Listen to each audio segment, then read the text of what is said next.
ये atomic volume इसका atomic mass का ग्राफ है। फर्स्ट ग्रुप मेटल एकदम पीक पे होते हैं, सबसे नीचे होते हैं डी वाले। फर्स्ट की पीक और डी का वो क्या मिड पॉइंट पे होते हैं सेकंड ग्रुप वाले, और डी का वो और अगले वाले की पीक के मिड पॉइंट पे होते हैं halogens.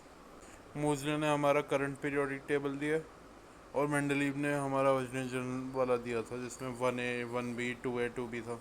Root frequency is equals to a Z minus sigma. Sigma is shielding constant.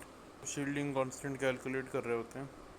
अगर हमें डी एफ के लिए कैलकुलेट करना होता है तो अपने वालों को तो 3.5 से करते हैं, बाकी सबको 1 से करते हैं। अगर एस या पी के लिए करना होता है तो अपने वालों को 3.5, अपने जो एन एच शेल वाले हैं एन माइनस वन वालों को 0.85 से, और बाकियों को 1 से। अगर हाइड्रोजन या हीलियम की बात कर रहे हैं तो अपने वालों को 0.3, और उससे पहले तो है ही नहीं कुछ भी।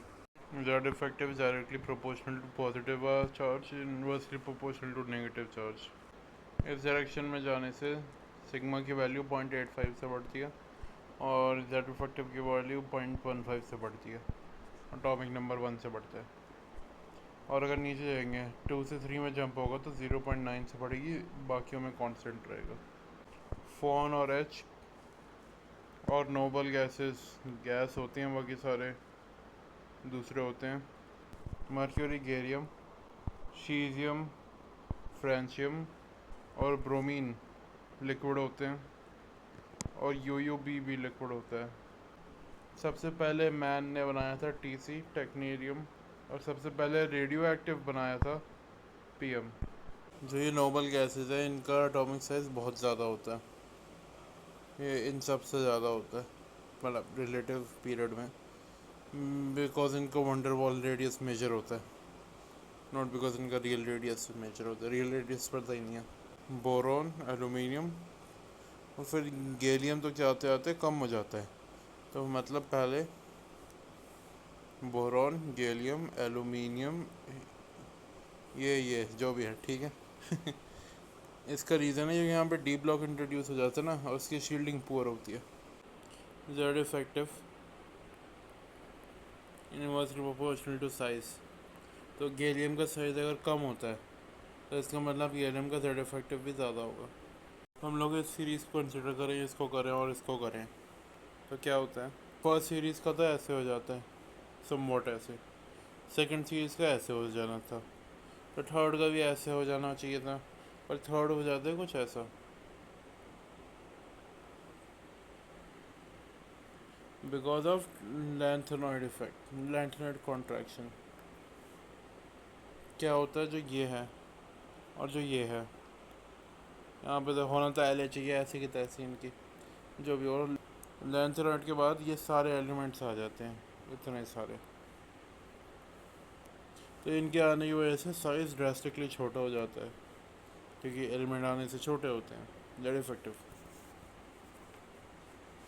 इसलिए लैंथेनॉइड कॉन्ट्रैक्शन होता है। एंड में आते आते जो साइज़ बढ़ता है इज़ बिकॉज डी में सारे इलेक्ट्रॉन्स भर जाते हैं और इलेक्ट्रॉन इलेक्ट्रॉन में रिपल्शन होने लग जाती है, boom boom,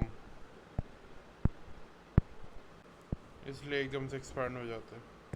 smallest atom hydrogen, largest है सीजियम, स्मॉलेस्ट कैटायन है H प्लस और स्मॉलेस्ट एनायन है F माइनस। H माइनस नहीं है, H माइनस बहुत बड़ा हो जाता है और बहुत अनस्टेबल भी होता है। H minus approximately Br minus के इक्विवेलेंट हो जाता है। H माइनस अनस्टेबल है, तो इसलिए जो भी कंपाउंड जिनमें H माइनस है बहुत पावरफुल रिड्यूसिंग एजेंट है। एटॉमिक नंबर इससे नंबर ऑफ इलेक्ट्रॉन का रेशियो जितना ज़्यादा बड़ा होगा उतना छोटा एटम होगा।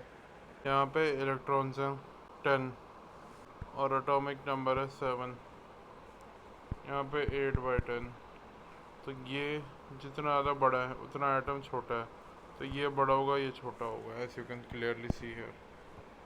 इतना तो ऑब्वियसली ये बड़ा होगा ये बड़ा होगा, लेकिन फर्दर देखना है इन दोनों के बीच में, इन दोनों में से कौन बड़ा होगा। हम लोग नीचे जाते हैं तो काफ़ी ज़्यादा साइज़ बढ़ जाता है, तो इसलिए एफ़ का साइज़ बहुत छोटा होगा Cl से। और O का साइज़ और F का साइज़ कंपेरेटिवली छोटा बड़ा होगा। तो ये बहुत ज़्यादा बड़ा है, ये कंपेरेटिवली छोटा बड़ा है, तो फिर Cl माइनस बड़ा होगा। तो S फिर Cl फिर O फिर F। Size is directly dependent on number of sigma bonds or directly dependent on number of hybridization। मतलब sp3 ज़्यादा होगा sp2 से, और inversely proportional to polymerisation. Polymers में पढ़ेंगे। बेरिलियम सबसे छोटा है और सीजियम सबसे बड़ा है इस ब्लॉक में। पहले एक जिगजैग बनेगा या फिर एक डंडा और फ्लैश का लोगो, फिर एक बहुत बड़ा एन बनेगा। ये साइज़ ऐसे चलता रहता है उल्टा जेड में। एस का साइज़ हमेशा बड़ा होता है पी से। गैस में ए बड़ा है बी से, फिर सी से, उसका ही उल्टा हो जाता है एक्वस में। एक एटम है, उसमें एक इलेक्ट्रॉन को उठाकर लूज कर देना, रिमूव कर देना, इसको कहते हैं penetration power, also known as ionisation energy. जब भी पेनिट्रेशन पावर या फिर आयनाइजेशन एनर्जी का ऑर्डर पूछ लें तो सेम होगा। पेनिट्रेशन पावर और आयनाइजेशन एनर्जी में ये डिफरेंस है। पेनिट्रेशन पावर एक पर्टिकुलर इलेक्ट्रॉन का देखते हैं, एस के इलेक्ट्रॉन का हो जाए या पी के हो जाए। जो आयनाइजेशन एनर्जी है वो देखती है सबसे बाहर वाले इलेक्ट्रॉन का।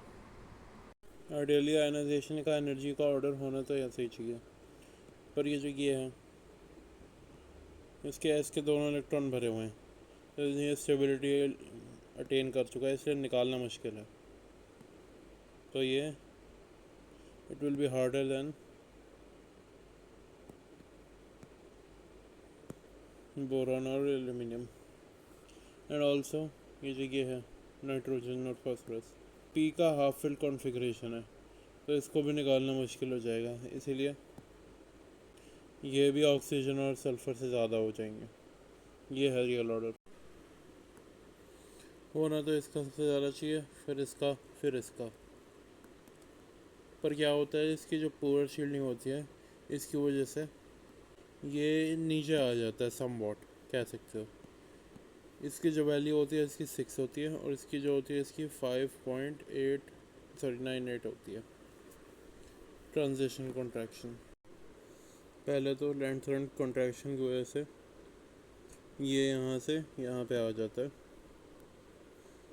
बिकॉज ऑफ साइज रिडक्शन, और ऐसे ही इन दोनों में, ऐसे ये तो एक्सेप्शन होता ही है पहले से ही। एक मिनट, ये जो TL है वो आयन के ऊपर आ जाता है,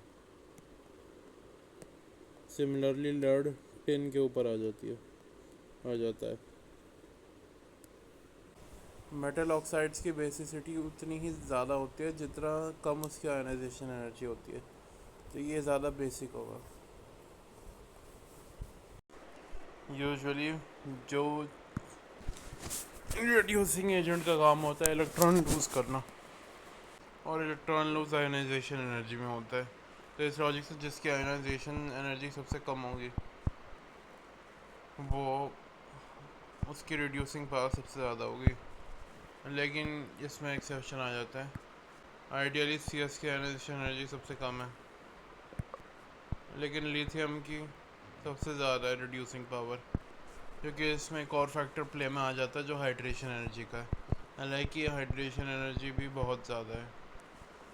जब किसी मेटल की सक्सेसिव आयनाइजेशन एनर्जी में ज़्यादा डिफरेंस हो या ना हो,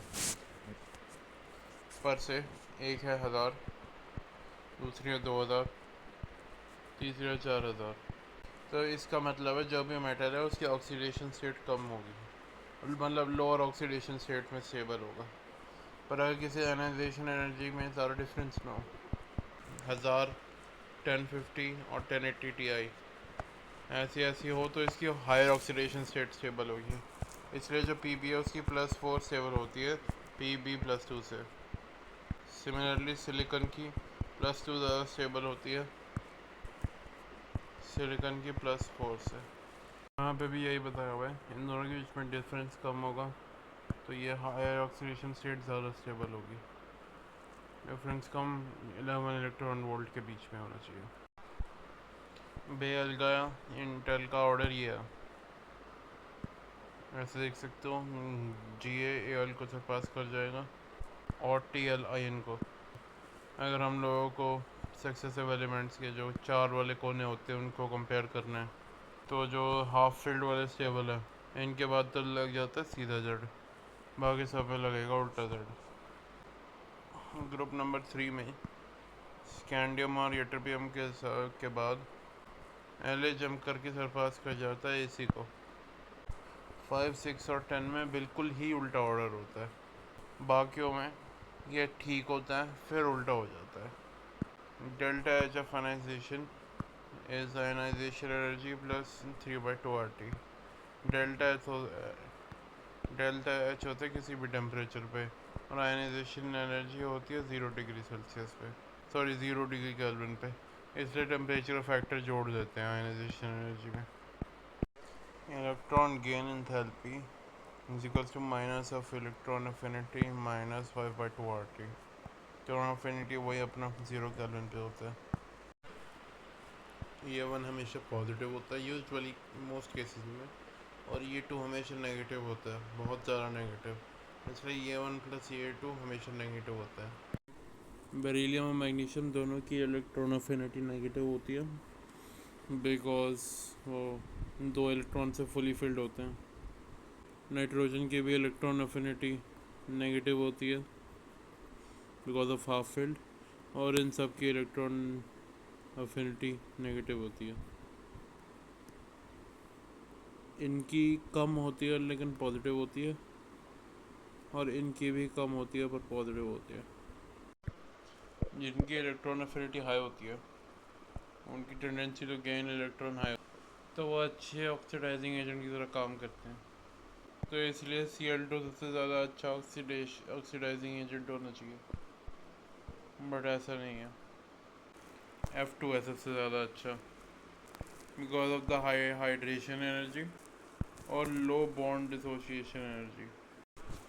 यहाँ पे ऑर्डर नॉर्मल है, यहाँ पे कैल्शियम और बेरियम अपनी पोजीशन से एक्सचेंज कर लेते हैं, यहाँ पे बोरॉन यहाँ पे अंदर घुस जाते हैं, यहाँ पे ये दोनों अपनी पोजीशन से एक्सचेंज कर देते हैं, यहाँ पे भी और यहाँ पे भी। बोरॉन लेता है 3 का जंप, ऑक्सीजन लेता है 4 का जंप। पहले क्लोरीन किया, फिर फ्लोरीन, फिर ब्रोमीन आयोडीन, फिर सल्फर सेलेनियम ऑक्सीजन, फिर सिलिकॉन कार्बन एल्यूमिनियम बोरॉन, फिर जाके आता है फॉस्फोरस, फिर जाके आता है नाइट्रोजन। नाइट्रोजन की सबसे कम है और क्लोरीन की सबसे ज़्यादा है। रिलेशनशिप बिटवीन इलेक्ट्रॉन अफिनिटी और आयनाइजेशन एनर्जी। अफिनिटी हमेशा कम हो गया आयनाइजेशन एनर्जी से। अगर X को हम लोग आयोनाइज कर रहे हैं और X प्लस को हम लोग इलेक्ट्रॉन अफिनिटी करवा रहे हैं तो दोनों सेम होंगी। जो P प्लस के E का ऑर्डर होगा वही P का IE का ऑर्डर होगा, similarly vice versa. Fluorine 4, oxygen 3.5, Cl दोनों 3, ब्रोमीन 2.8, C S और I तीनों 2.5, H और P 2.1, B2, Li 1, CS 0.7। Electronegativity is directly proportional to S character. यहाँ पे sp3 है तो S कैरेक्टर 25%, सिमिलरली sp2 33.3 बार% और sp 50%। तो ये सबसे ज़्यादा इलेक्ट्रोनेगेटिव होगा। XOH में electronegativity of X is less in electronegativity of H, तो वो एक अच्छा एसिड होगा, सॉरी अच्छा बेस होगा, सॉरी जैसे NaOH KOH। 2.1 से ज़्यादा होगा तो आयोनिक और 2.1 से कम होगा तो फिर कोवेलेंट। ये 2.1 इलेक्ट्रोनेगेटिविटी का डिफरेंस होना चाहिए।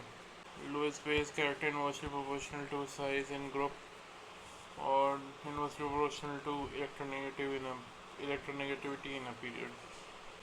आगे जाओगे तो कम होगा, नीचे जाओगे तो कम होगा, तो सबसे ज़्यादा बेसिक मतलब सबसे ऊपर है। यहाँ पे ये बेस की ज़रूरत तब एक्ट करेगा जब एक्स और ओ के बीच पे इलेक्ट्रोनेगेटिविटी का डिफरेंस 1.4 से ज़्यादा है, और एसिड की ज़रूरत तब एक्ट करेगा जब 1.4 से कम है। ये ज़्यादा एसिडिक है, फिर ये लूइस बेसिक ये सारे होंगे, लूइस एसिडिक ये सारे होंगे। सारे non metal oxides acidic oxides हैं एक्सेप्ट CrO3 और Mn2O7। सारे मेटल ऑक्साइड्स बेसिक्स ऑक्साइड्स हैं। न्यूट्रल ऑक्साइड्स के एग्जांपल होंगे N2O, NO, CO, OF2, H2O।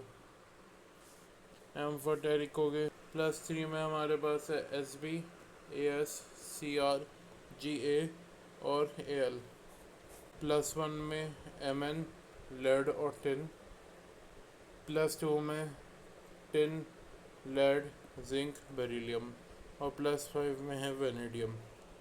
Zinc +2, beryllium +2, aluminium +3 और क्रोमियम +3, इन सब के हाइड्रोक्साइड एम्फोटेरिक हाइड्रोक्साइड है। बाइकार्बोनेट एम्फोटेरिक नेचर शो करते हैं। H2CO3 बन जाते हैं, फिर CO3 2- बन जाते हैं H गेन या लूज करके।